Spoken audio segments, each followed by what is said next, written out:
बऱ्याचदा एकाच क्लायंटची खूप सारी मोठी ऑर्डर असेल तर बराच वेळ जातो बरं का. बरेच दिवस जातात हे ऑर्डर कंप्लीट करता करता. आणि जे बिचारे सिंगल ऑर्डरवाले असतात, ब्लाऊज ड्रेस सिंगल सिंगल, त्यांचा मात्र थोडासा कंटाळवाणा मूड होतो, कारण वाट बघायला लागते. आता हे बघा, मोठी ऑर्डर मी ते कंप्लीट केलेली आहे. या क्लायंटचे ह्या सगळ्या ऑर्डर्स आहेत. 4 ड्रेस आहेत, त्याच्यामध्ये 4 टॉप, 4 सलवार, 2 साड्या होत्या, 2 ब्लाऊज होते डिझाईनचे. त्यांनी जो ग्रीन ब्लाऊज दिलेला आहे तो मेजरमेंटचा आहे.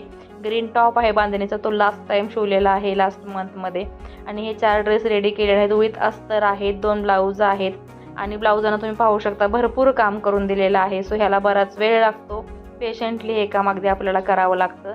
फायनली ही ऑर्डर रेडी झालेली आहे. आणि रेडी झाल्यानंतर काउंटरला त्या न्यायला आल्या, तेव्हा माझ्या मनात आलं की तुम्हाला सुद्धा ह्या गोष्टी थोड्याफार माहीत असायला हव्या. तुम्ही कसं मॅनेज करावं. तर एका वेळेला एका क्लायंटचं घेतलं की संपेपर्यंत ते कंप्लीट करूनच ठेवावं. तुम्हाला कसा वाटला व्हिडिओ हे सुद्धा मला